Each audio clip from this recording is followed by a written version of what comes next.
Welcome back to the Days In podcast. Today we've got a great guest, Kelly Kraft, a senior project manager at Riggins-Morland Engineering in Dallas. He's been in the industry since 1996 and with Riggins more than 20 years. Let's give a warm welcome to Kelly Kraft. Thanks for being here, brother. You're welcome. Thank you for having me. Welcome. Absolutely. Glad to be here. Man, we are excited to dive into this one because it's kind of for TDEP specifically, it's one of our first guests kind of outside of the ring of friends, business individuals that we kind of know on the back end side. And so we're really excited to dive into this one because it was unique kind of how this whole acquaintance kind of came about with us meeting at 24 Hour Fitness and I think we talked about it in the sauna. Yeah, the sauna talks, Right, which is a great way to meet people and really get a lot out of people. So just we're interested in your background. I know that we spent some time in the sauna kind of diving into that, and we wanted to save as much for this podcast so our viewers can kind of dive into that with us. So just first and foremost, Kelly, do you want to give us just a background into your current career, your industry that you're in, and maybe what got you to that point, just so we can kind of, the guests can have an idea of where you come from.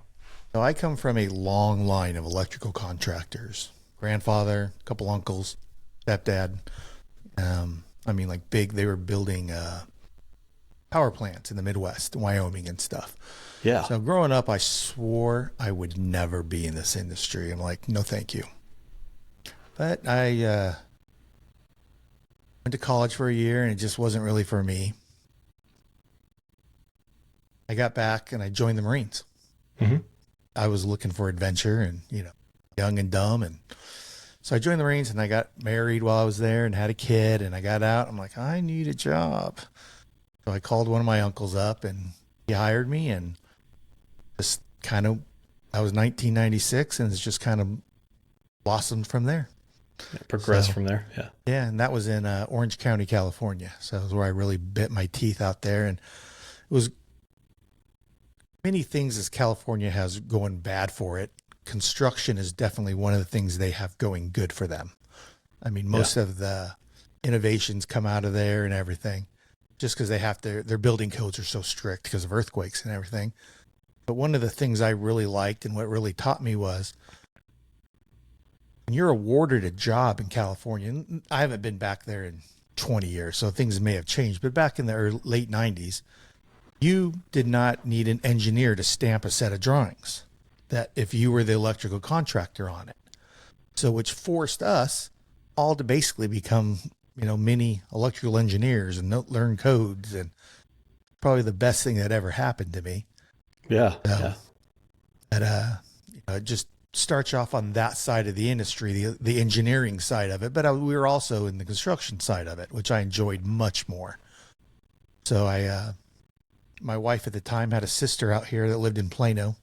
Mm-hmm. And I got offered a job out here, and we just wanted to get out of the rat race of Orange County. We had 2 little girls, and that's not really where I wanted them to be raised. We wanted to raise them in Texas, so we came out here and just hit it at the right time. Well, actually, when I got out here, we were kind of in a bit of a recession, so things were kind of tight and tough. But Yeah. tell you, the last 15 years, it's just nonstop blowing up. I mean, so many people are moving here, and it just kind of grew, and bigger projects and promotions, and it's I'm very blessed in that fact. I mean, I want to say that I'm not lucky, but I was lucky, but I took the opportunity and I made the most out of it. Yeah. So I think luck is when preparation meets what is it? How's it go? Luck is when preparation meets opportunity. There you go. You just make the most of what situation you're given. And I've been very blessed and very thankful for everything that's going on. So, you talk about being here in Dallas now and moving to Plano from California. I remember moving to Houston in 01, I think it was 2000. It was like right before 9/11 happened, right in 01. Yeah.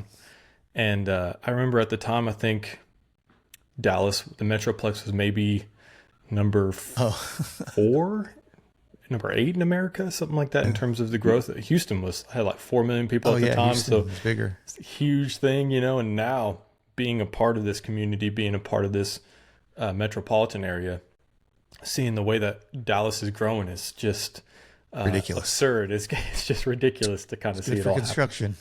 That's what was going to be my next thing. Is I'm somewhat in the field of construction.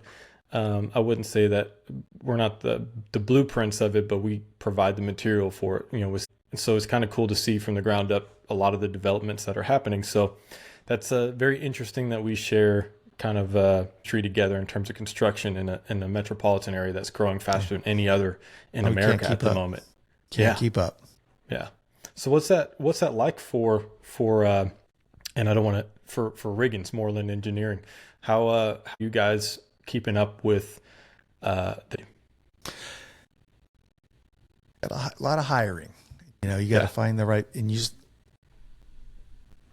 I guess, how can I say this? You just got to put enough money in it. Like, hey, if you want me to do this job, you got to make it worth my while, kind of a thing. Sure.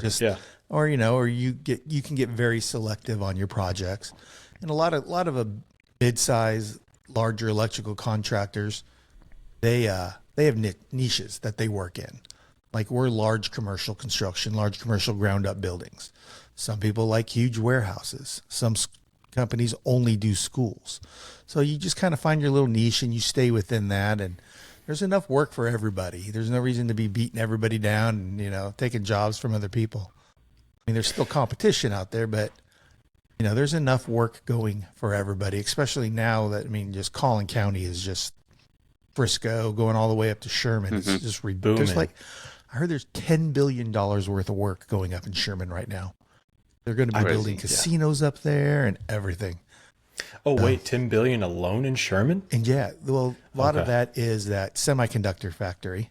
Mm-hmm. That's another nice thing about being in construction. I get to see what's coming down the pipeline, where things are going. Like, I live in Allen. So I see things that, oh, hey, we're getting a Chuck E. Cheese or whatever, Not that we have a bit of Chuck E. Cheese, but, oh, cool, I could take, But there's what's his name? Margaritaville. Mm-hmm. Yes. Yeah. They're building up in Texas. They're going to be building. They bought a bunch of land up there. Because gambling's coming to Texas. I don't know if you knew that or not, but it's coming. Yeah. I did not. Oh, yeah. Mark Cuban. Go ahead. Yeah, I'm interested to hear this. This is the first I'm hearing of this. So it's supposed to be illegal in Texas, well, correct? It is, but you know who Mark Cuban just sold majority portion of the Dallas Mavericks to? The Sands family from Las Vegas that owns all the Sands casinos. Part of that deal was a huge swath of land just downtown that Mark Cuban owned. They also bought. Now, why would they buy that? So they can build a casino right there. And also up there in Texoma, their Margaritaville is already. They haven't started construction or broke ground yet, but they're going to be building casinos up there. So gambling is coming to Texas. Okay, we just it's not been a matter of time. No, but it's talked about. Yeah, they're still paying off all the politicians, but yeah, it's a coming. I don't know how I feel about that one way or the other. I don't really know. I mean, I guess it'll save us a trip to Vegas, which I don't really ever go to, but yeah, right. But I don't mind going up to Choctaw every now and then. It's quiet. WinStar. Well, it's going to put them out of business. Yeah, probably. Well, Choctaw may be able to hang, but who knows? WinStar will kind of be toast. Yeah, that's that's surprised for what I've been hearing specifically about the Texas Stock Exchange coming to the Metroplex. And, Texas has never had anything like that before. So yeah, I mean, Michael, you probably know a lot of that bad stuff too, being in an industry where you guys are working on a lot of projects and compliance and stuff like that. So I'm sure you have a lot of insight on some things that are popping up. Yeah, the Texas Stock Exchange always threw me for a loop a little bit, just because it's I think the one thing that they're trying to do is rival the NYSE, which is nuts in itself, right? Like, hey, you're gonna rival the NYSE when that's been around since what, like early or whatever it is, right? And so I'm very curious of what that looks like, as well as I think there's a lot of stuff happening behind the scenes from a Texas perspective. and a lot of the leaders here in Texas just don't like. I think there's you know, we've seen a lot of stuff on the news around that, and what that looks like, what's going on with the governor versus, you know, the federal government, and how much he's fighting back on a lot of this stuff, and, you know, even some of the stuff that we're supposed to be getting support about. Right, like, I mean, Texas, you know, when Texas joined the United States, right, we joined under the impression that we would have support from, you know, the United States government. And so if we're not getting that support, you know, as we were promised, I just think it's kind of funny how things are starting to play out. So I'm curious what this looks like over the next like 10, 15 years. Yeah. But somebody somewhere is gearing up for something, and we have no clue. Somebody's gearing up to be independent is what's going to happen, I bet. Yeah. So, right. We already got our own power grid. So, exactly. Yeah, that didn't work out too well, 4 years ago. Yeah. Yeah. Well, with the we don't want to talk about that. Yeah. We made it a new ERCOT, but hey, I'm not here to say anything. Yeah. Exactly. So, Kelly, what is Riggins-Morland Engineering? Is that at what capacity does that company enter into development of some of these projects that are happening around the Metroplex? Is that like blueprint level, or? Oh yeah, we'll get. I mean, a lot of times, not all the times, but a lot of times we'll be in the planning stages. I mean, we'll be with talking to architects and engineers and getting our input and stuff. So we have an engineering side there, and I've kind of moved over more to the construction side of things because I just enjoy that way more. Mm-hmm. But we'll be there from the very beginning, and so the bid process goes through, and you know, you put your bid out there and say it's $10 million or whatever it is. Yeah, but that's just the beginning. I mean, there's so many things behind the scenes that have to happen. Like we have to start talking to Encore. Hey, we're building an 8-story building. Where are we getting power from? It's not where we decide. It's where Encore tells us we're going to get their power from. Really? We got to find out. Oh yeah. Then we got to pull in all the conduits for all the telephone services. I mean, all the different utility services got to be pulled in. And so it's a long process just to get things started. Lots of meetings. And once things go, I mean, they really start flying and heating up and going. So we're just finishing a big project up on the toll road right now. So we've been working on for we probably worked on it 6-7 months before we even did anything. Which one? It's called Collie Parkwood. It's a 4-story office building and a 4-story parking garage. But Dallas North Tollway in Plano. Oh, okay. Off Parkwood Boulevard. And that's actually a little bit of a smaller project that we do. But I mean, we went out there. It was just the build. Yeah, is that where Ryan LLC's going? I don't know who. We don't really like to get in the build out. It's called the tenant finish out. We don't really like doing that. Like I said, there's other niches that's what those dudes do. They don't like building the big buildings. They like doing the finish outs, which I'm not a big fan. I like building things that take a long time, you know, and you can see just the progression of them. And, you know, when you're all done, you're like, wow, we built that, you know, that's, you know, put your hands on it. To watch the PGA from ground zero to what it is now. I bid that job. Let's not talk about that. I didn't get it. I'm sorry. It was a beautiful project though, you know. Yeah. Of course, you know, we're not competition. I'm not bitter, yeah. I'm guessing you didn't get it. No, I didn't, but I'm not bitter. Yeah. But like you said earlier, you know, there's enough to kind of go around between everybody. So if you're not working on that, I heard there's a new project that's coming around. It seems like the Metroplex just really loves golf. I don't understand, you know, golf is a wonderful sport and pastime, but I heard there's a new project that's coming up, and you probably know something about this, multi-millions of dollars, if not probably $1 billion, for a resort where you're actually going to be able to like a top golf with a hotel. Exactly. Off of your balcony, you're going to be able to hit. Yeah. That's sick. Golf. That's ridiculous. Yeah. Is there anything Frisco does not have now? I mean, they're getting a Universal Studios even. Yeah. Yeah. I know they don't I'm have excited. reasonable you guys probably taxes. don't realize it, but like Facebook, and there's a huge contingent of Facebook and stuff here in town. They built data centers all up there.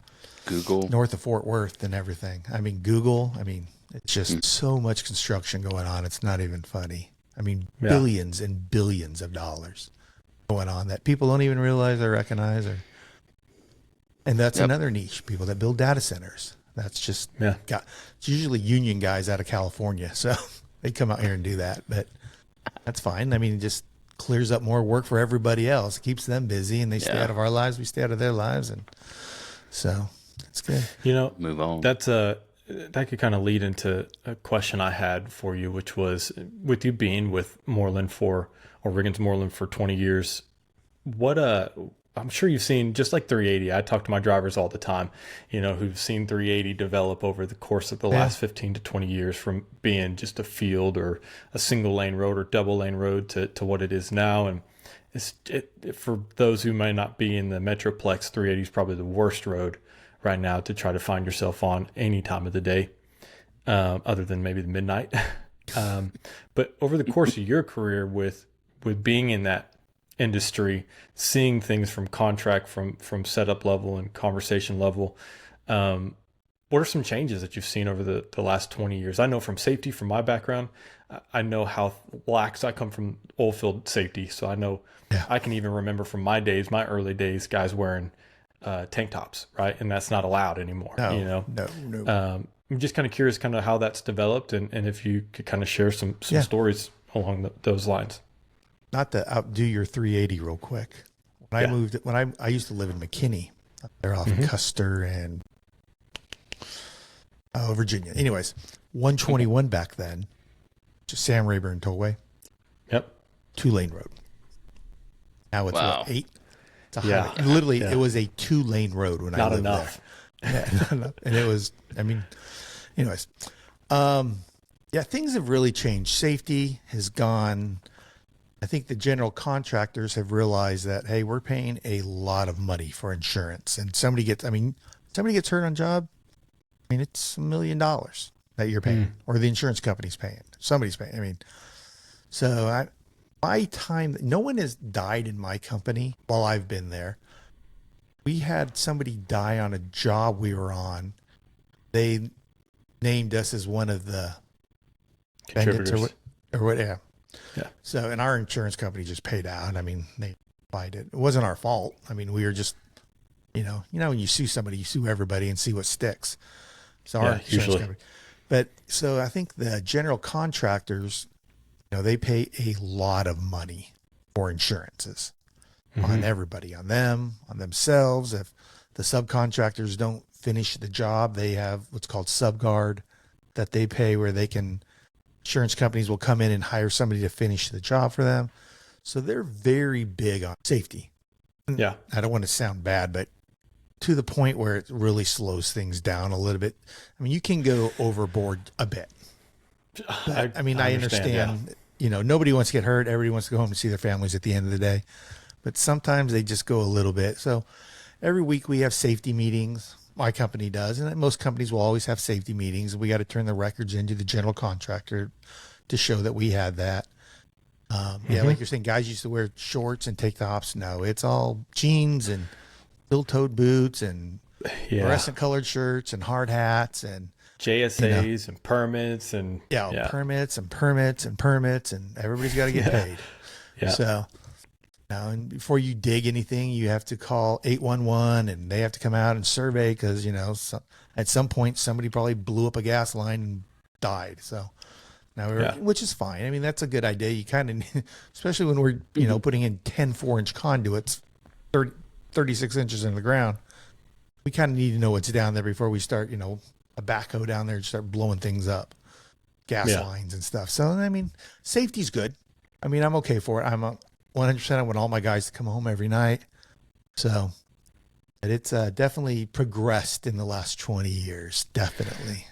It's funny because I always, the way I get my point across, and usually the way I get my way in the field, especially being in safety and being a manager and for my company in that regard, is I usually approach a customer and I tell them, hey, you don't want to do the paperwork on this, right? That is what do you need? That is true. Yeah. I'm like, you don't want to fill out all that paperwork, right? And they're like, no, absolutely not. Let's figure this out, and then you don't have to worry about stepping on people's toes. Cause I'm like, cause I don't want to do it.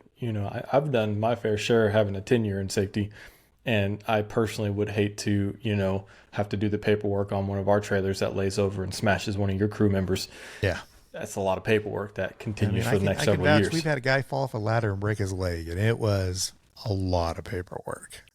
Just the GC wants, the general contractor wants backups and backups. And why was he standing that high on the ladder? And I don't know. He's an idiot. I don't know why, why wasn't he tied off? I don't know. On that and So I agree with that 100%. Paperwork. Yeah. Try to get out of it. Yeah. Everybody's on the same page as soon as possible. That's yeah. Work for us. Things used to be just everything was paper, but now everything's thank God, everything's electronic. Most things are electronic now. So we don't, except the drawings, which the drawings come over to our office electronic now, but we got to plot them out for the guys in the field and stuff. But we've cut down on paper usage probably 90% in the last 15 years. We used to have to fax everything. Now everything's just emailed. You'd have to fax your proposal in it and had to be there by 2:00, and it's 1:58, and you're just sitting, hit send, go. So and now it's just email. So that's the best way. That I'm also interested, Michael, if that kind of enters your world at all. I don't know from a compliance standpoint if you guys handle a lot of safety aspects. I'm sure there's a lot of remote work that's happening, right, with Microsoft. So we don't have safety in general, like you would think, and from a construction standpoint, right? Like we're not looking after people safety. We're looking at data safety, right? So it's different.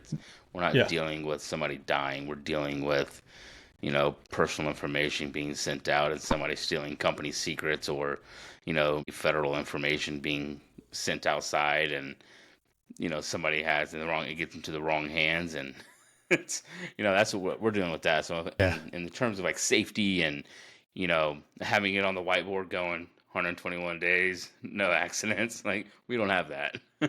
Yeah. But I've seen it, right? Working at Reynolds Asphalt, I was on the technology side, but I was very much involved in some of the day-to-day operations that just happen there in general, right? With especially with trucks coming in out of plants, and seeing how equipment maintenance was, or jobs, and how individuals on the jobs were, because I automated everything that they did, right? Everything was from like you said, paper standpoint, where it's somebody got hurt, or somebody got into an accident, right? At the time, Reynolds Asphalt was doing that hand done, and it wasn't getting to the back office until for another 2 weeks, so I created a system to be able to automate that entire process and make it happen for them at a moment's notice. So instead of 2 weeks, it takes 30 minutes. Which is huge, because once adjusters start asking for stuff, man, you really got to start handing over some information pretty quickly, I just pass it off to our safety guy. Yeah. There you go. That's usually how that works. That's usually how that works. What you're around for. That's why you're being paid. Yeah. Yeah, exactly. Yeah. Job security for safety is actually it's an inside joke, but it's true, And a lot of it is funny because if I can, being that I've spent so much time in it, irony between having job security for safety is you've got to go out there. There's a purpose for having a safety team, right? And counsel, directors, and that sort of thing, managers who are going out there to make sure that there's longevity for the company, from litigation, right, safety and compliance on site, whether on site or within the company grounds itself. But at the same time, doing that, you're pushing against operations all day long. Yeah, because that's absolutely 100% true. Right, because the company still has to function. And so you start running into things like my current industry where we need trucks on the road. Is that person, compliant to be on the road? They may on paper look compliant, but are they in their mind? Are they driver fit? Is their driver fitness up to par? And so you have to start making really fine lined, decisions on how you tread, especially between safety and operations, because sometimes we just get bogged down. We get bogged Yep. down to a point where just do enough, just do enough so we all feel safe. But at the same time, like we kind of have to supersede you a little bit so the company can still operate, it's just a strange environment Yeah. and And ecosystem. may sound bad from the operations side of things where I'm on, Yeah. but you have to push back a little bit, because if you have don't, to. they're going to take a mile, and like we can come to a common agreement on what's going to be safe here. You want all this. Well, that's ridiculous. No. Shutting all your I guys want down. this, and you may think that's a little ridiculous. Let's come to the middle, and we'll both just, in 99 out of 100 times, we all figure it out, and it's just fine. Oh yeah. Yeah. So, but you give them an inch, safety will take a mile. So, Absolutely. Yeah. I mean, if on paper it says, they got to get fired, yeah. I'm like, well, listen, they got to get fired. But then it's like, well, let's It's back also up a their minute. job. It's also Yeah. their job, though, too. So Yeah. Yeah. It's it is. So I enjoy it. I personally came to, just on myself, I came to the construction or transportation and DOT safety more corporate than oilfield was, with the idea that I wanted to branch together with operations to fine tune the system. Because I know a lot of times it just is headbutting. And I always thought, especially in the oil field, I always thought that there's always a better way to do that. How do those two teams, and you kind of expounded on it a little bit just a second ago, but how do those two sides for Morland work? I mean, how big is Morland? it's funny about a construction company. You will run it's just ebbs and flows as projects go. Sure. Sometimes we'll be running 50 guys. Sometimes we'll be running 300 guys. Just how the projects goes. And, you let guys go and you bring them, and they all completely understand. I mean, they'll just go get another job and come back. So, I mean, at some points we're doing up to $40-50 million a year in construction. Yeah. Other years we're down to 20. Just depends on what we got going on. So, sorry, what was your question about the safety? How does that the ecosystem between operations and safety work for Morland? Is it still a challenge? Do you feel like most our safety problems, for lack of a better word, problems, come from the general contractors. I mean, our Sure. safety people, we know what we're doing. It's just when the general contractors get a little overzealous. So they're expecting this and that, and you can't step above the third rung of a ladder without tying off. Well, that's Sure. kind of ridiculous. How am I going to tie off? I can't even reach up there to tie off if I can't go over the third rung of the ladder.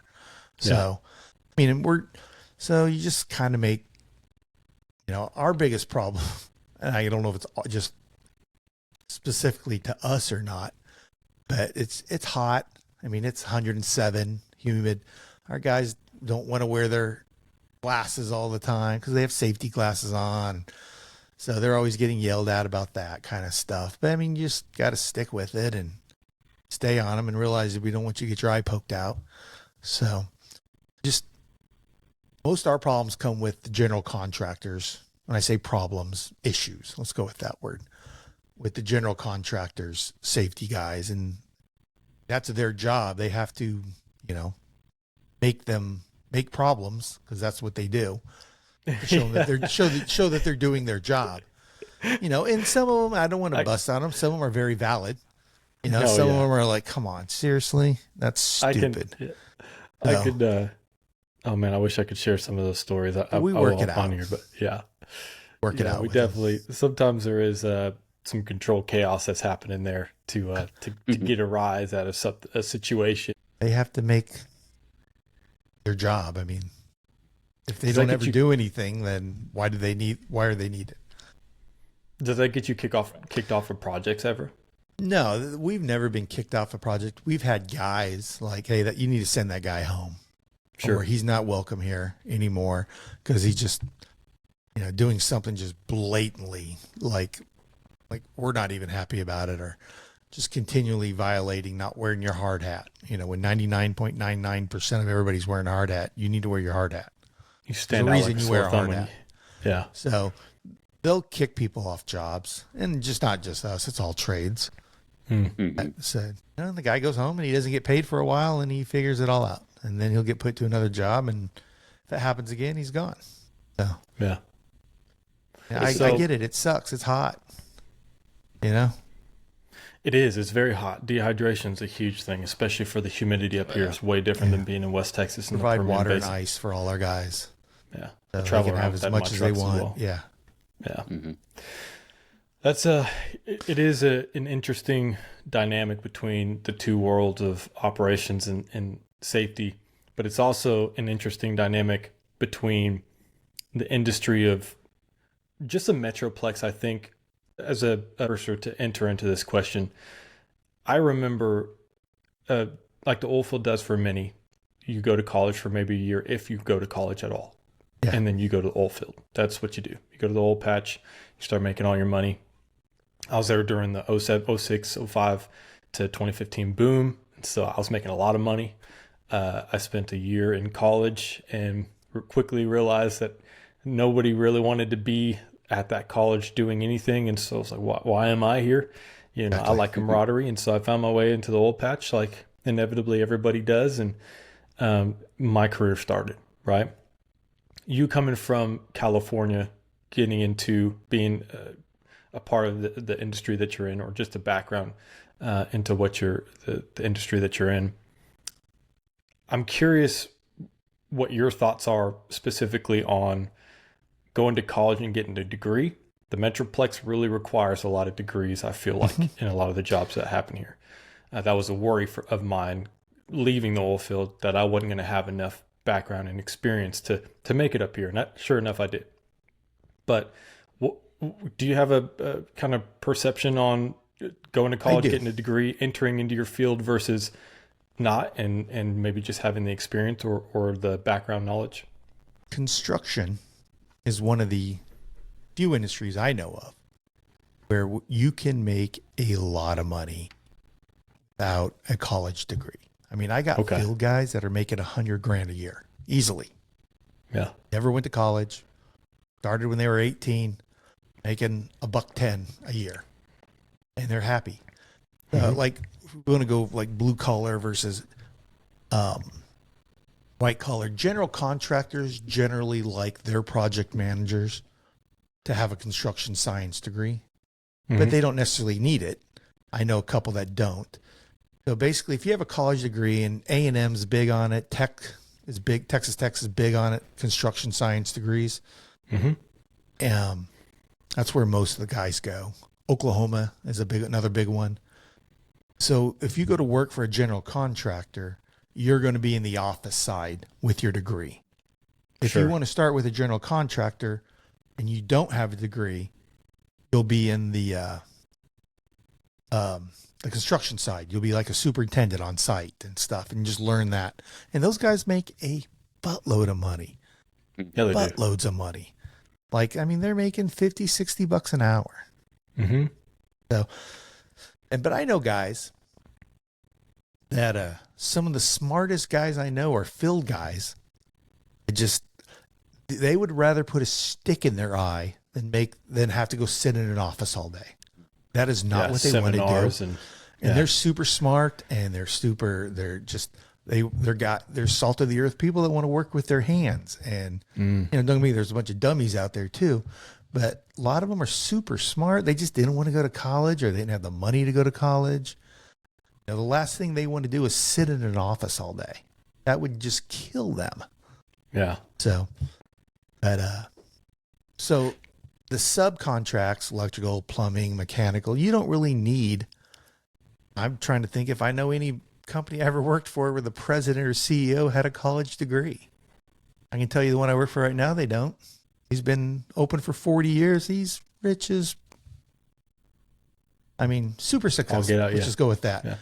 Never went to college. He's a businessman. He just figures it out. And that's one of the great things about construction also is let's just use electrical because I'm an electrical. Start 18 years old, become an apprentice, put your time in, become a journeyman, start doing little projects, get your journeyman's license, 5, 6, 7 years, you're now like 28, 29, go for your master's license. So now you can open up your own little company if you want, because you're a master electrician. And you just from there, those guys build $100 million businesses. So, I mean, just construction's one of those things you don't need a college degree. You need experience works. Mike Rowe will tell you that also from Dirty Jobs. He's a big trades guy, and trades, I mean, going away. People everybody wants to go to college, Yeah. I'm curious, time kind of dealing with, I'm sure you've hired and fired and dealt with a lot of different employees and managers and et cetera. Do you feel like the industry's, let me back up. Do you feel like the standard is changing, where it's shifting to where you need less of a degree and just more experience? Because I know we're in a different time with, different generations and we have introductions of like ChatGPT getting people through college. What are we really learning anymore? And I feel as a manager of a company that I'm a little worried that I'm looking for people with experience over degree at the moment. Absolutely. Because I feel like that goes maybe just a little further, and it could go both ways. But I'm just kind of curious. Would you rather have a guy who spent 4 years out in the field working, learning plumbing, or would you rather have a guy who just graduated from college who has zero experience, but he's got a college degree in plumbing or whatever? I'll take that guy who's been in the field. He's 4 years ahead of the other guy. If he's like my high school basketball coach said, the cream rises to the top. People are successful. No matter, I mean, if you're a successful person and you were going to be a garbage man, you're going to be the best garbage man they ever had, because people are successful. Yeah. You just got to find those diamonds in the rough out there in the field. And I don't want to say this like, oh, look at me, but I scored a 33 on my ACT. I had a 1480 SAT score. I didn't go to college. I could have got into almost any school I wanted to, but it just wasn't for me. I did not want to go to college. I went for a year and I'm like, this isn't what I want to do. I want adventure. I want to travel. I joined the Marines. I went around the world and did cool things, and that's what you got to find those guys. Like, I don't want to go to college. I don't really care to read Shakespeare. I'd rather try to figure out how to wire this switch up, Yeah. Use my hands. And those guys are out there and you got to find them. And those guys will always rise to the top, and you'll see them. And most of them will eventually, if they will move into the office where they'll take the next step in their career and make a lot of money. Make a lot of money. But some guys are completely, and I'm not knocking them any means, they're completely happy making $100,000 a year, which is a great living. Just going to work and being a blue collar guy, they love it. Like I'm saying, they'd rather put a stick in their eye than go work in an office somewhere. Yeah. You got to find those guys. They're there. Yeah. They're out there. I'm probably that guy. I'm a thrown to the wolf guy for sure. Like that's my protege that I'm really took under my wing. He never went to college. He's one of the smartest kids I know. I mean, super smart. He comes from a very good family, very well educated. His brother's an investment banker and his other brother's a IT some guy. He's like, I just didn't want to go to college. That's not me. It's not who I want to be. You find those guys, they're there. And they're super smart and they're just hiding out. Which is, I feel like what you can expect out of finding those types of people is college really opens up a book of what do you want to do, right? It's that age-old question when you're a kid and you're in school and they're like, what do you want to be when you grow up?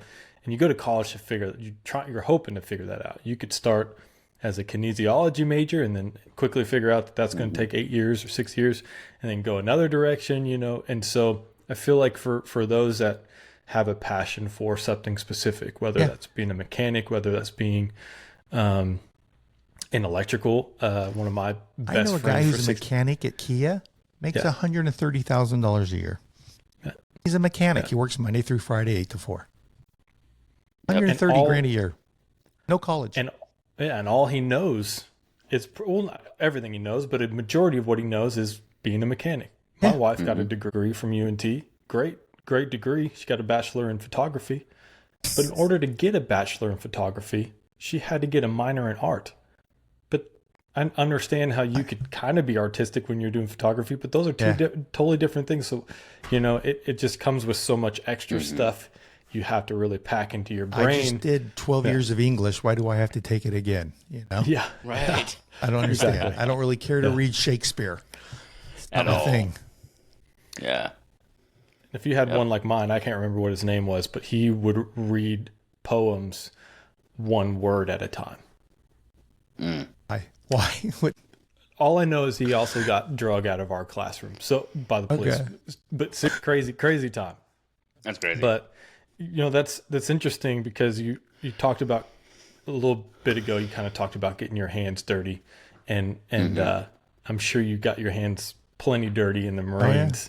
And I'm really interested to kind of hear about your time on that page of your life. Segue into that. Some of the smartest people I've ever met, literally the smartest people, were enlisted Marines. Yeah. My one roommate, he's the CEO of a Fortune 500 company.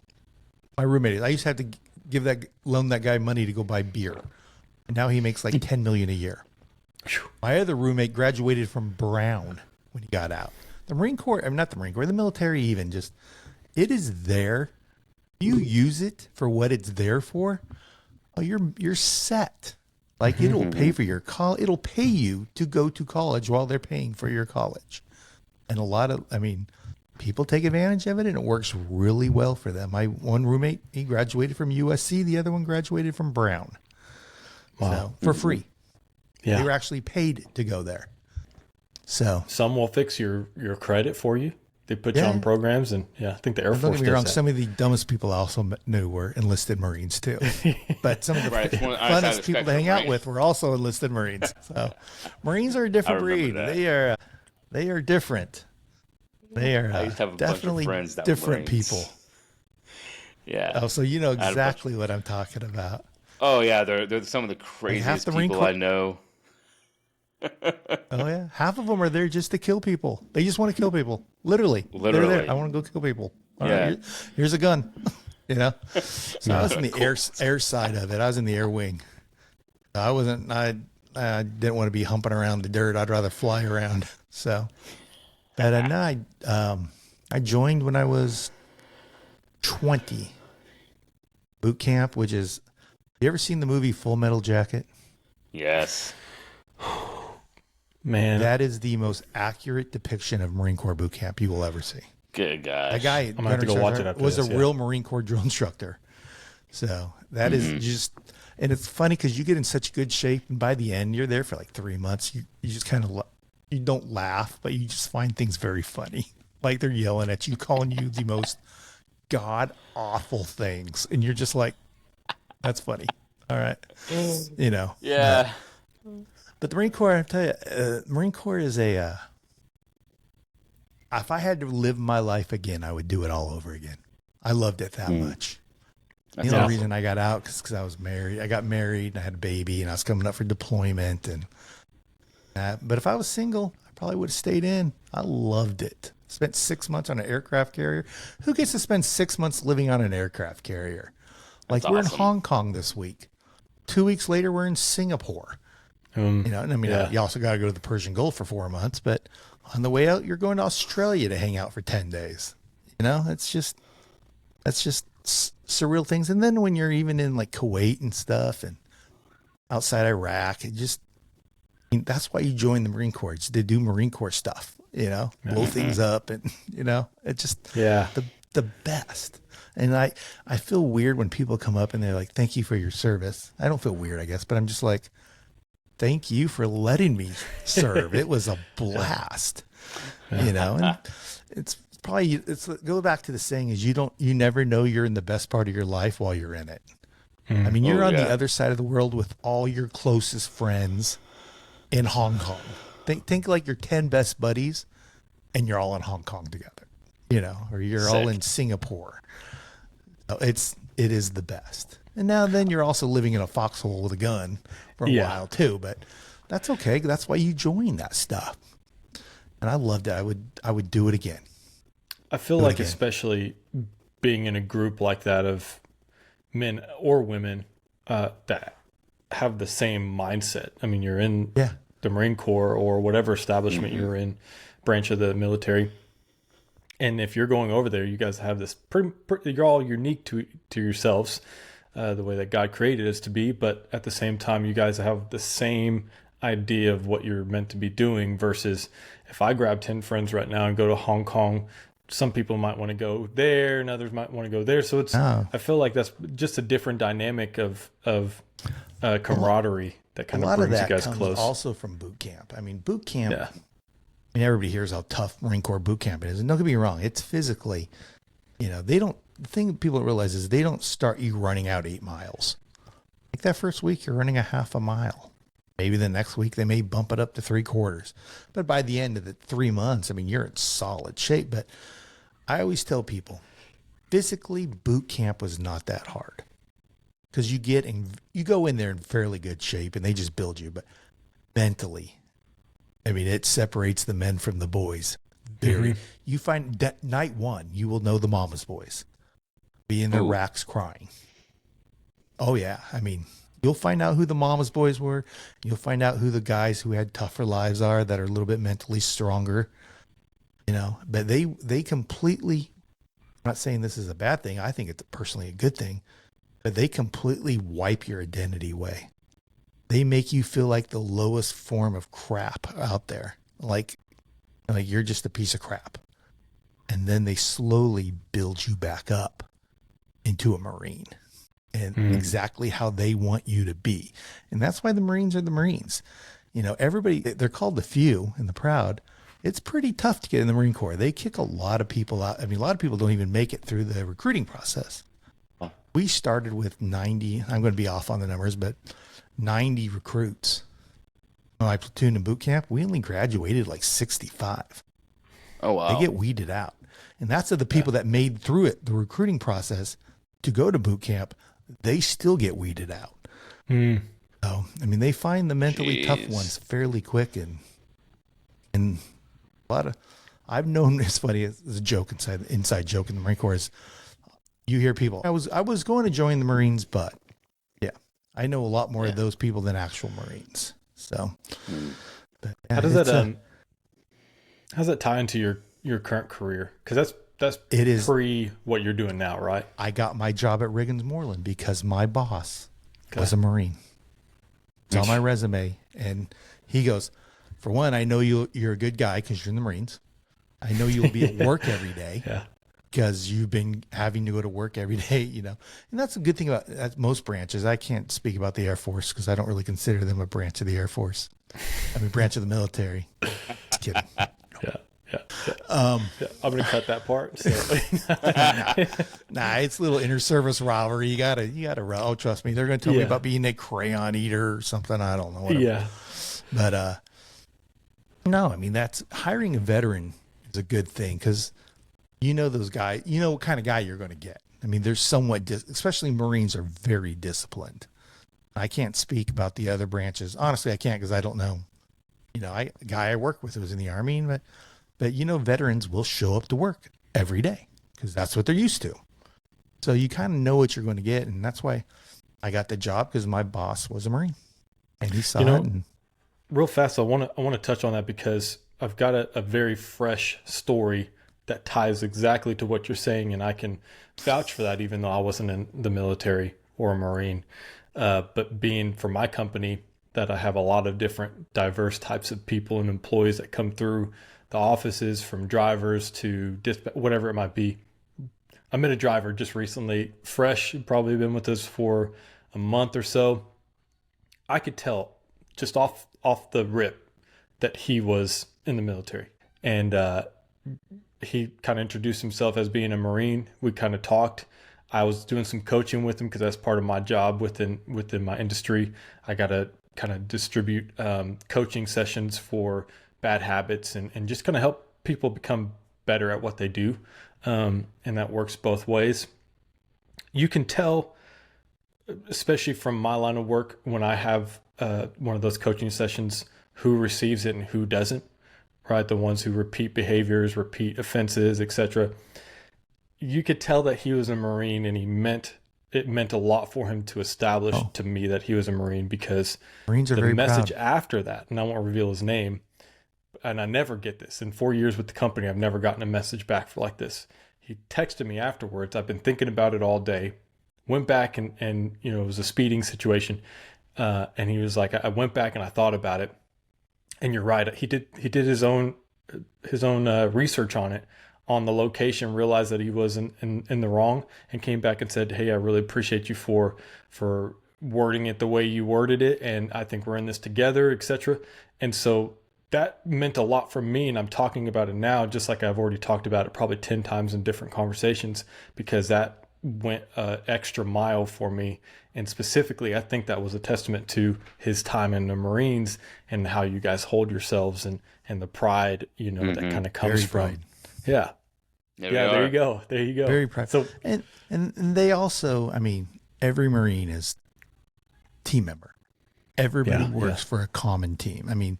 Hey, you're taking out a gun nest, you have to work as a team, and that's what every Marine learns that. And I don't want to talk smack about the other branches because I don't really know. Sure. I don't think the Navy does. I love that. Don't get me wrong. I love the Navy. Navy guys are great. They're so much fun to hang out with, that like you hear people like, oh yeah, I'm in the military. You will never hear a Marine say that. Never hear a Marine say, I was in the military. They'll always say, I'm a Marine, because it's drilled in your head. That is a title that you have earned. So like, people also don't realize Marines go to boot camp for 13 weeks. Then they get a week off, and then they go to combat school for 5 weeks, which is tougher than boot camp. The Air Force goes for like 4 weeks. The Army goes for like 6-7 weeks. Marines are there for 18 weeks, 19 weeks. Combat school was so much more difficult than boot camp physically. Monday morning, we'd hump out Camp Pendleton about 20 miles out into the mountains and just live out there, shoot guns, learn survival tactics, learn how to, fire team maneuvers and everything. And then Friday morning, we'd hump back in 20 miles. And we were off for the weekend, and we'd turn around and we'd do it Monday again. We were up and down mountains doing land nav every day. And the Air Force guys are sitting there drinking Cokes. We're out there living in the mountains. I don't have a lot of respect for the Air Force. Sorry. I'm not sorry. So, Marines are the ones that do everything. They're the first ones in, first ones to go. And, and there's not, and I don't know what the numbers are nowadays, but when I was back in the 90s, there was over 1 million people in the Air Force, and there was over 1 million people in the Army. There was 600,000 in the Navy. And when I was there was only 147,000 active duty Marines. And they are spread out throughout the world on ships everywhere. People don't really realize what you hear the allure and everything about, Marines, but they're always the first ones in everywhere they go. 165,000 right now. That's what is now 165? 165,615 members. That is it. And they patrol the whole. That's crazy. Oh yeah. And it decreased, showing a decrease of 645 from the previous month. So 645 either are out or something happened. Something happened. All that woke stuff. Yeah. Don't get me going. Yeah. Wrong podcast. Do you have a specific memory from the Marines or experience from the Marines that you think would be a fun one to share on the podcast? I was sitting, I'm telling you, one of the best weeks I had in the Marine Corps. We were sitting outside Iraq, and we were at what's called a FARP site, Forward Area Rearming Point. So I was in a helicopter squadron, Cobras, and so when they would go attack, they would just come back to us. We would rearm them there. We were about 25 miles outside the border. And it was just nothing worse than a Marine back in, it's called the rear, when you're not deployed, you're just back and everybody's messing with you and you're mopping the rain and, you know, but when you're actually deployed, people just leave you alone and like, there's no real uniform of the day. Uniform of the day is just have a do-rag on so your head don't get burned, you know? Yeah. But, I was sitting there with a Navy guy. He felt so bad for him. He was literally a fish out of water. He was dying out there. But we had guard duty, and it was about 5 a.m. And we were sitting in a foxhole, just binoculars, you know, just scanning the air. Because we were literally, there's about 14 of us in the middle of the all by ourselves. Like the 1st Marine Division was probably 5 miles away from us. Like if something happened, we were on our own. And so I'm sitting there and I'm looking in the distance, and I see a bunch of trucks rolling our way. They're going slow and they're getting closer, and I see, there's probably 20 guys. And I'm like, who the heck are these people? So I told him, basically I woke the Navy guy up. I'm like, go tell Gunny, go get Gunny. Right. Mm-hmm. He stands up and he's like, hey, Gunny. I'm like, dude, calm down. Let's, you know, low profile, man. What's up? Low profile, dude. This, you know, and not his fault. He's a sailor. He has no idea. But a couple guys came out, jumped in my foxhole with me, and these guys started walking. They're walking right for us. We're in the middle of the desert. So we shot a flare at them, just let them know to might want to turn. You're about to get smoked. So I never found out who they were, but so they turned. They turned. We shot a flare at them, and I think they realized there's a bunch of Marines down there. Just might want to leave them alone. But, so that was like one of the most. I mean, there's other times that I don't really want to talk about, but sure. That was a funny time, just flying around. I can remember flying around in a Huey, and we were flying over the Kuwaiti airport.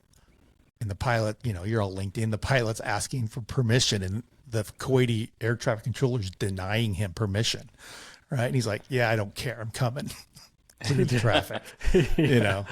And the guy is yelling at him in Arabic, and he's like, I don't care, dude. I'm coming. What are you guys flying at that point? Like what kind of? I was in a 46 squadron. That's the 2 rotors troop transport. But we deployed with 46s, and you see the big 53s. They're the huge ones with the one big rotor. And that's those 2 helicopters are there just to carry Marines around and drop them off. Mm-hmm. And we had some Hueys, you know what a Huey is probably. Mm-hmm. And we had a bunch of Cobras. Cobras. Oh yeah. Those are the combat ones, right? Oh yeah. Those things are great. Then they got the Vulcan gun in the front where wherever the pilot looks, those 3 barrels just move wherever he's going. So yeah, they blew a lot of stuff up. A lot of rockets. We shot a lot of rockets. Oh yeah, that's one Cobra. An H1 Cobra? AH1. AH1. Should be an attack. It's basically a Huey, but it's got attack Huey. Mm-hmm. Yeah. That thing is sick. Oh yeah, and there's two pilots, and one sits, and a Super Cobra. The guy in the back is flying. The guy in the front is the gunner, I believe. I can't remember. It's been a long time. Yeah, if one of those was coming at me, I'm just. Yeah. I give up. Well, it's funny. I see the guys now in like Afghanistan, and I'm like, man, they got really nice stuff. We didn't have half this good stuff, you know? Like, we were just happy to like they have I went 30 days without eating warm food or ice or anything. And that was the best Coke I ever had. When I got home, I had ice. I bet. Now they have all that stuff. They got these little, you know what MREs are? They got little heaters you put in there that heat your food up. You didn't have that, you know. So I see things that they got them MREs. Just cold MREs. Just cold MREs. We're Marines. We get the last of everything. Yeah. I have heard that. I've got some. We literally had. I'm telling you, I was in HMM 164. We had helicopters there. So like when a helicopter crashes and the front's still good, they go and find another helicopter where the back's good. Then they just chop them and they put them together, and now you have another helicopter. Yeah. So, like, we had helicopters with you could see the bullet holes from Vietnam in it that had been patched. That's cool. That's the Marine Corps. We get the last of everything, and we make the most of it. And we call it embracing the suck. Is what we do. That's what you call it. I got a buddy in the Marines right now, and I'm like, just embrace the suck, dude. It's all about being a Marine. It's what it's all about. That's why we don't really like reservists very much, because they don't live the whole life. They only live it a couple weeks a year. You got to embrace the suck 52 weeks a year. Yeah. Man, what a cool experience. For sure. And I kind of like when you, previous to this, when we were talking, you were talking about how you just wanted to do cool stuff. It's funny because I wanted adrenaline. Yeah. Yeah. Michael says that too, when we think about TDEP and kind of the rebranding of what it's going to be for season 2.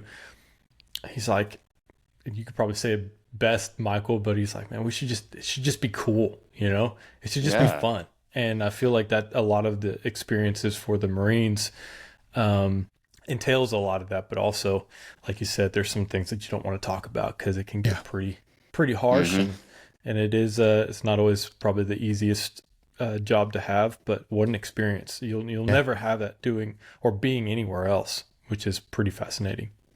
Yeah, it's like people say, people come up and thank me, and I turn around and I thank them. That's just, I'd relive my life. I would do it again. That much fun. It meant that much to me. And it literally made me the person I am today. My kids hate it because we're early everywhere. Yeah. We're on time, but I cannot stand to be late. And that's just from being in the Marines. The discipline that they've put in me. I can tell because, we met you at 24-hour fitness first thing in the morning, right when it opens up, 5 o'clock in the morning. Yeah. So, bright and early.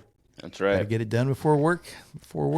So got to, man. So you spend time in the Marines, got your job at Morland because you're a Marine, and kind of the connections that come from that. And I'm sure that structure stems into the fabric of who you are as an employee, what's your role specific? You're a senior.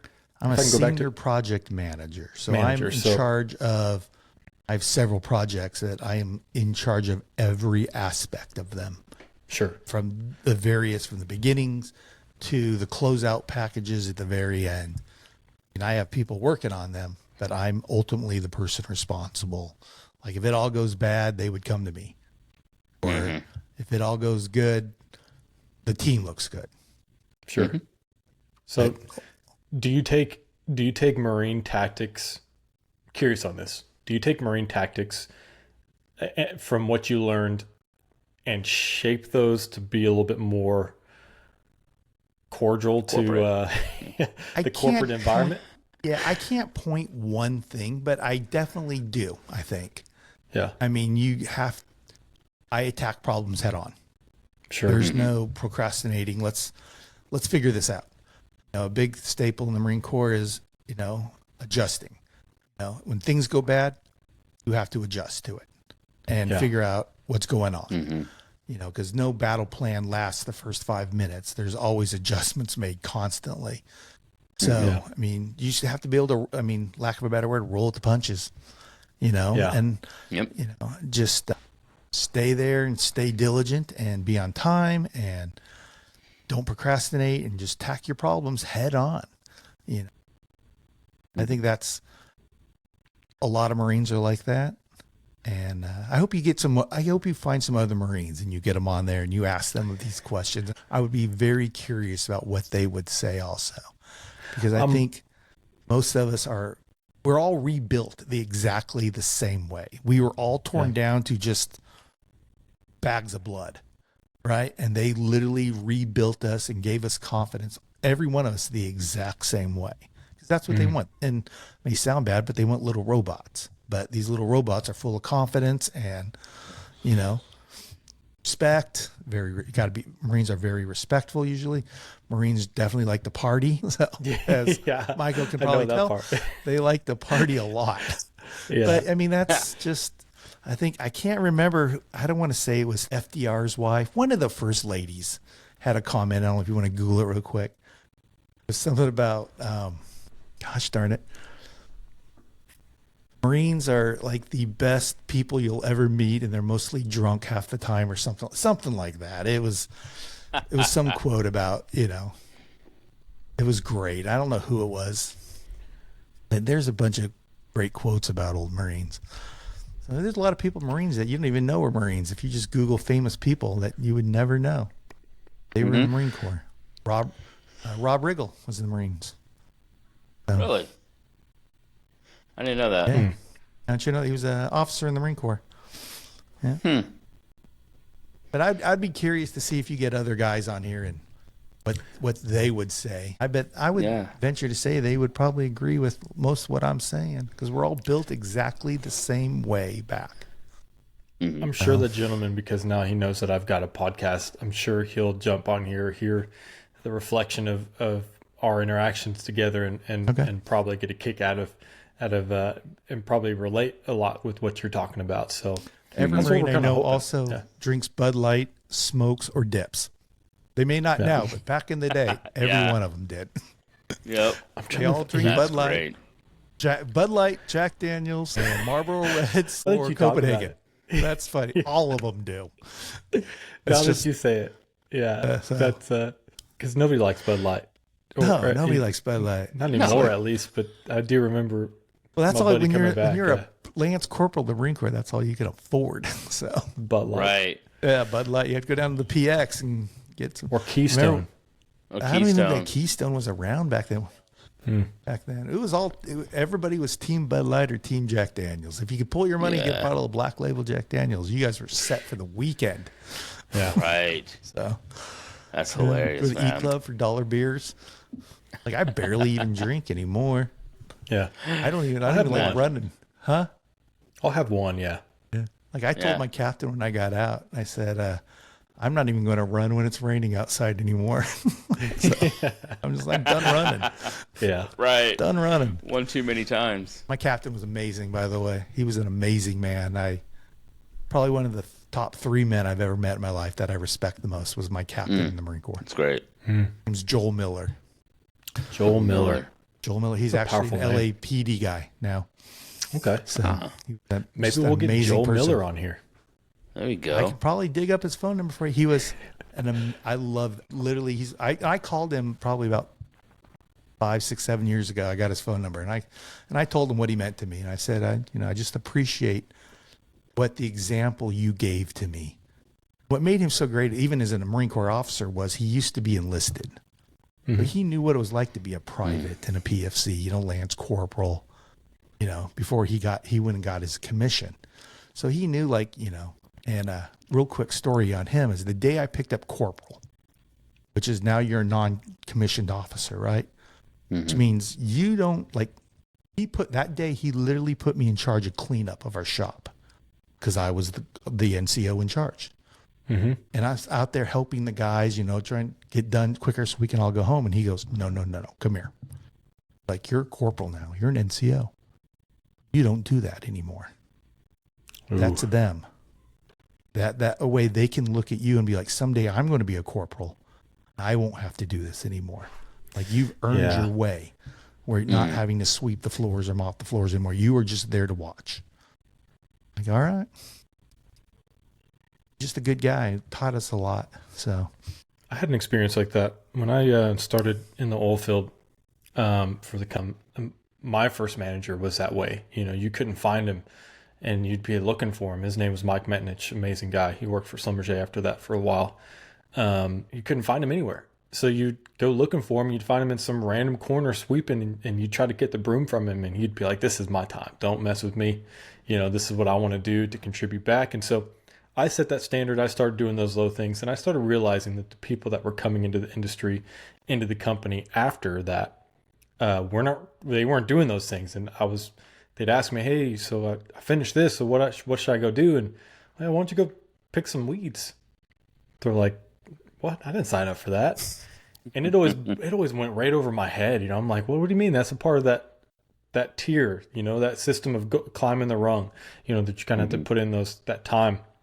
It was always a strange thing for me and of course, funny enough, it was some individuals that had degrees. It's a funny way of tying it back to that conversation about blue collar, white collar, and going to college versus having experience. And you don't have to go to college. You don't. No, You really don't. Unless you want to be a doctor or a lawyer or something, you don't need to go to college. I completely Speaking agree. of health, you kind of have something going on in your life. I do. That I think would be a good to jump into, especially as I would love to figure out ways to specifically pray over you after this. I'm all for it. So let's dive into your to kind of what's going on in your life from a health perspective. I know you're back kind of in battling with January 2022. My stomach I'm like, man, my stomach hurts, So I call my primary care physician, Dr. Ponder. Shout out, she just retired this week. But anyways, okay. And she called me back. I'm like, hey, my stomach's just not doing good. I don't know, just not doing good. And she's like, well, you're 49. You're going to be 50 in a couple months. Let's get you a colonoscopy well exam. It's free. All right, cool. Never had a colonoscopy. So I went and got a colonoscopy. And I woke up and I'm like, we good? The nurse goes, doctor will be in a minute. I'm like, dang it. Came in. He's like, man, we found a large mass in your colon. Took a biopsy and we suspect it to be colon cancer. It's not good. So he set an appointment for like 3 days later to go over the biopsy results. And I went in there and I prayed so hard before I went in there. Right. He goes, I got good news for you. Like, it's not colon cancer. Nice. Yeah, great. It's non-Hodgkin's lymphoma. Like, that's the good news. Trust me, that's the good news. It's like very curable, very aggressive, very curable, no surgery.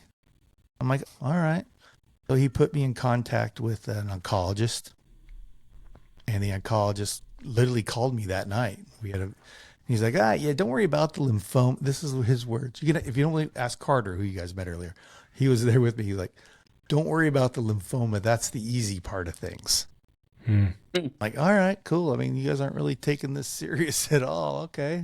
I've heard they have relays and races for non-Hodgkin's lymphoma. I've heard of it. So they put me on 6 months of chemo. Every 3 weeks, I had to go to chemo. Stuff called RCHOP. It's just an acronym. And, I lost all my hair. I mean, people don't realize when you lose like your hair or chemo, you lose your nose hair too. Like all the nose hairs got. So I would tell all my friends, like, hey, if I got a big booger hanging out, let me know, because I have literally no nose hair. Just like lose hair everywhere? Everywhere. Like Beard hair, ear hair, everything gone. And it's weird. It doesn't fall out. You can just grab it and pull it out. So I just literally shaved all my stuff and moved down the road. So after 6 months, my blood work was amazing. Like, I come in after my last thing of chemo, and like, I was coming in here today to tell you that you were cured because your blood work was so good, but zero effects, zero response. We just did chemo for 6 months, zero response. So this was at Medical City McKinney. So he pushed me down to a bigger hospital, Medical City Dallas, with bigger doctors, bigger hospital. And they did another round called RICE, which is just an acronym for it's the other ones I did wasn't that hard. I mean, I had like the day I had it, I'd probably take the day off, the next day off. But after that, I was fine. Yeah. This RICE stuff just knocked me out. I mean, just beat me down. So long story short, zero response. From that one too? From that one too. So I'm telling you, you were living, I've always been in like RCHOP is 80% cure. I've always been the 20. Yeah. You know what I'm saying? I've always been the percentage that not cured. So the next thing they did, I'm telling you, we are living in the golden age of cancer right now. They are just crushing this stuff. It's called CAR T. And what they've learned, and trust me, let me get into the medical of all this. But what I was told was they figured this all out through the AIDS virus. Okay. And what that was the AIDS virus. What scared them about the AIDS virus was its delivery system of the virus into the cells. They had never seen that before. So somebody's like, well, let's use that same delivery system to deliver good things. So they figured out how to do that. So what they did is they put two tubes in my neck here. They pulled out like 2 million T cells. A T cell is a type of white blood cell. They ran it through this little computer thing and then got the T cells and ran it back through me. So they took these T cells and they mailed them to California to a lab. And CAR T is, I can't remember what the acronym T is for the T cell, but they grew protein receptors on my T cells. And these protein would go find protein in the cancer. That's what cancer does. Cancer hides itself from the white blood cells and it hides it. So it makes it look like hey, I'm just a regular cell here, leave me alone. And the white blood cells just move along. Well, all these cancers have a certain protein in them. So if they can grow protein receptors, that protein receptor will go find that particular protein, which is cancer. The protein receptor finds the cancer in your body. And then now it's attached to a white blood cell, which literally just eats the cancer away. So that's called CAR T. And that's like the latest, greatest. That's how they're curing leukemia and all these lymphoma, all these blood cancers that way. So I had I'm that. looking at it. Huh? Actually, by the way, I'm looking at it, and it's Amazing. an illustration. I wish I could share amazing. it, and it would actually record this. It shows remove blood from patient to get T cells, or that's what it is, CAR T cell therapy. Make CAR T cells in the lab. Chimeric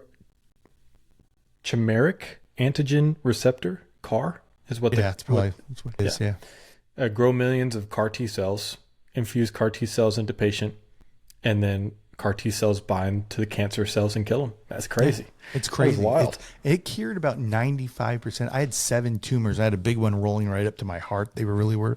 It killed about 95% of my tumors. What was the length of time? Length of time from the time I got it till. Yeah. So I got it. I can actually tell you today, March 21st, 2023. I spent 15 days in the hospital, and most of that was basically I can't remember the name of it. It's some neurological thing. It's the byproduct of the cells eating the cancer. It leaves a byproduct, which it's a neurotoxin, which makes your brain, you turn into Joe Biden for a while. So they just needed to monitor you. Yeah, they come in Michael like that. They come in every 4 hours. And every 4 hours, and they'd ask me, what time is it? Where you at? What's the president? And I had to write the same sentence over and over again. And I did fairly well with it. So, but that knocked about 95% of my cancer out. And I was solid for a while. And then they did what's called bite therapy, which is kind of the same thing a little bit, but it was just a shot they give you. And I had zero response to that. Mm-hmm. So then they put me down to MD Anderson down in Houston. I got stuck in a clinical trial where I was the 5th person in the world to have this.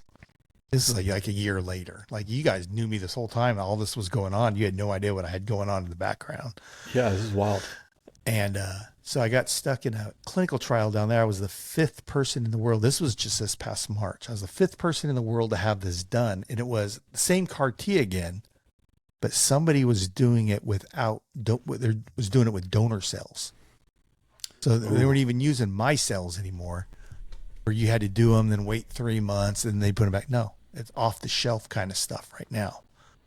And I had a very good response in the beginning, and then it just stopped working. But that's part of the phase 1 trial, is they're figuring out dosages, So they wanted to put me in another trial, and I'm like, no, done. I'm done doing phase 1 trials. I gave my body up once.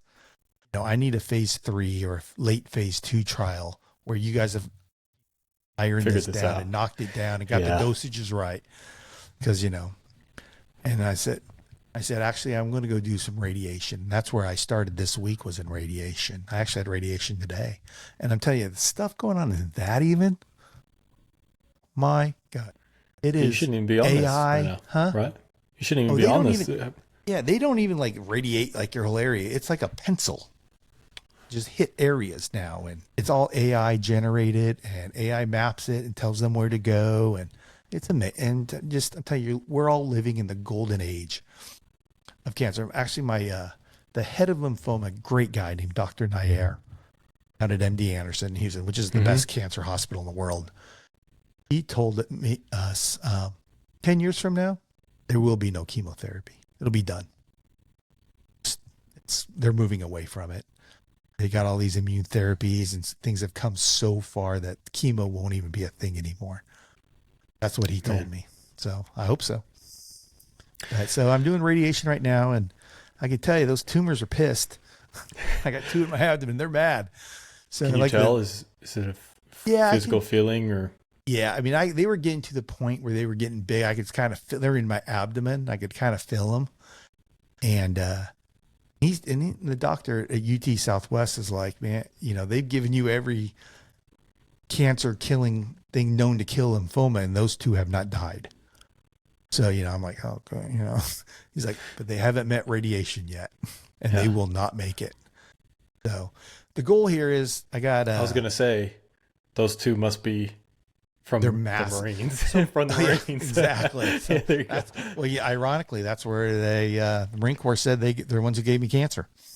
Oh. They made me 100% disabled veteran. So long story short, let me wrap this up, and I'll go to what that is. The goal is I have 3 more weeks of radiation, which ain't that big a deal, really. I just feel a little fatigued, but and then I got a little bit of rest time. Then I'm hopefully going for a stem cell transplant where they completely wipe my immune system out. And one good thing that God has done for me in all this is he made my brother a perfect 10 for 10 match for stem cells. So hopefully I will take on, that's very large. So I will take on his immune system. And like, you have cancer running through your body. Mike has cancer. Your body just takes care of it. Mine does not. My brother's does. So they're going to give me his immune system. So, but real quick, if you want me to back up about the Marine Corps giving me cancer, I was in the hospital. I had a massive GI bleed. You don't want to hear about that because that's where the tumor was in my colon. Mm. But I was at Medical City McKinney, and I'm sitting there just with a massive GI bleed. You know what that is. Don't Google it. And the nurse in there, I was like, I could see his tattoos. Like, this dude's military. So we started, like, you in the military? He's like, yeah, I was in the Army. And I'm like, oh, I was in the Marines, blah, blah. We just started bonding that way. He's like, hey, if you don't mind me asking real quick, like, what kind of cancer do you got? I'm like, non-Hodgkin's lymphoma. And he's like, have you ever heard of the PACT Act? P-A-C-T. Have you ever heard of it, you guys?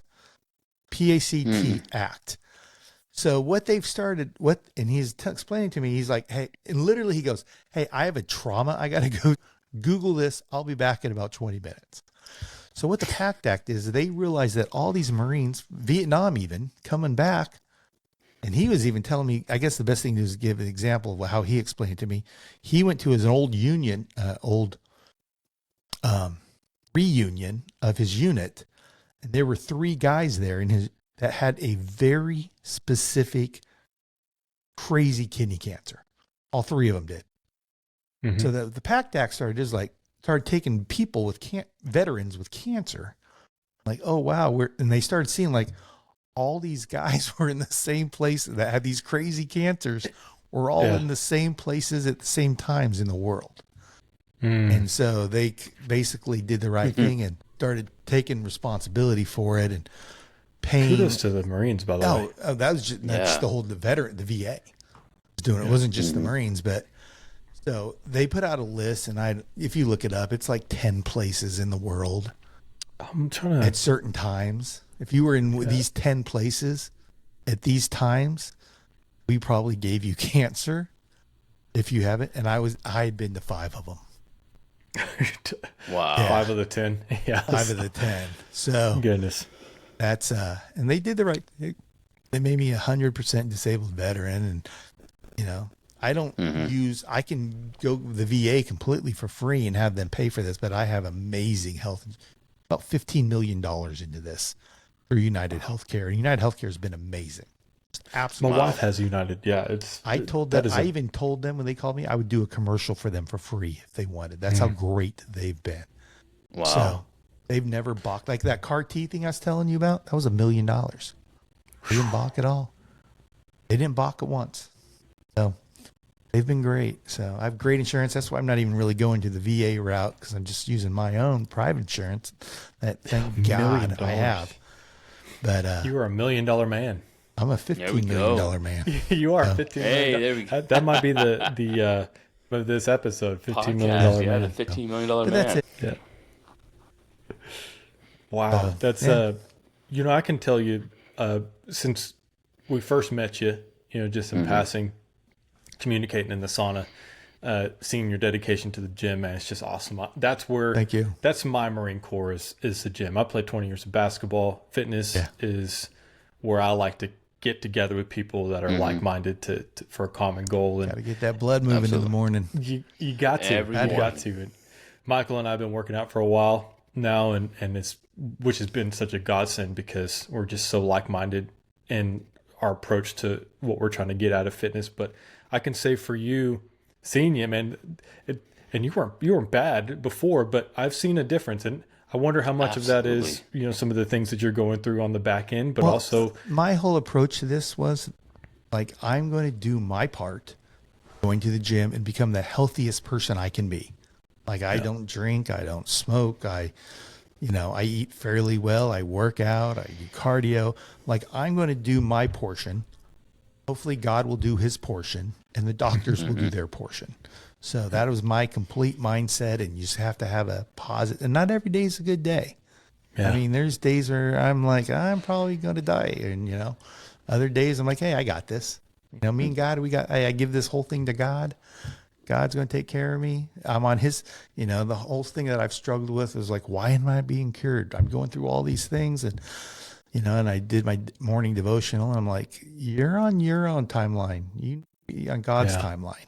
So I just let God figure it out. And that's impactful. Beautiful. And it's inspiring, man, so. to see you still getting in there. Got to 5 stay motivated and keep a good attitude. And I tell every doctor, actually, I told the doctor the other day, I said, I have a lot to live for. I said, I will do, and I tell the old lady here, like, I will do whatever I have to get to the other side of this nightmare. And that's why I bought that Porsche. I mean, it's like just another reason to live. I mean, I got to stay alive to make that Porsche payment. It's a sick Porsche, man. Sick Porsche, man. That's the nice Porsche. That's the real reason you guys put me on the podcast, huh? There we go. Yeah. You had the Porsche. Where's the Porsche at? Yeah. It's secretly wanting to ride in that thing. Do you think I drive that thing? You see me drive it to the gym. Who do you think drives it every other time? Yeah. The wife, right? Exactly. I just make the payment. Yeah, I just make the payment on it. Usually the way it works, right? No, she even calls it her. She even calls it her car. Yeah, she even calls it her car. So that's great, man. Man, we got a grandson, and she's like, "Hey, whose car is that?" That's Yaya's car. He calls her Yaya. I'm like, thanks. So, right. It is a very nice vehicle. Yeah. Yeah, that thing's beautiful. Kelly, man, it has been a blessing that you decided to thank you for having me. undergo this and join us on this evening, just to kind of share your story and your background, and what a wonderful time to be in the Metroplex for everybody listening, man. If you're trying to get in this area, you really should try to get here pretty quickly, because the bubble's forming and it's going to be more and more difficult, or you're going to get pushed further and further out. But if you guys have any, we always kind of like to open up the end of our sessions or podcasts with giving you an opportunity to share something with the community, with the listeners. If there's any one thing, you don't have to, but if there's any one thing that you think would be a good note to leave on, that the listeners might want to know. Positive, yeah. Not every day is going to be a good day, but just stay positive. Just like that. Whatever, what's the saying go? If you're going through hell, keep on going to the other side. Stay positive. I like it. Appreciate you, Kelly. Appreciate you guys too. Thank you very much. Awesome. Till See you next at the time. gym. Till next time. See you in the sauna. Yeah, exactly. Awesome, man.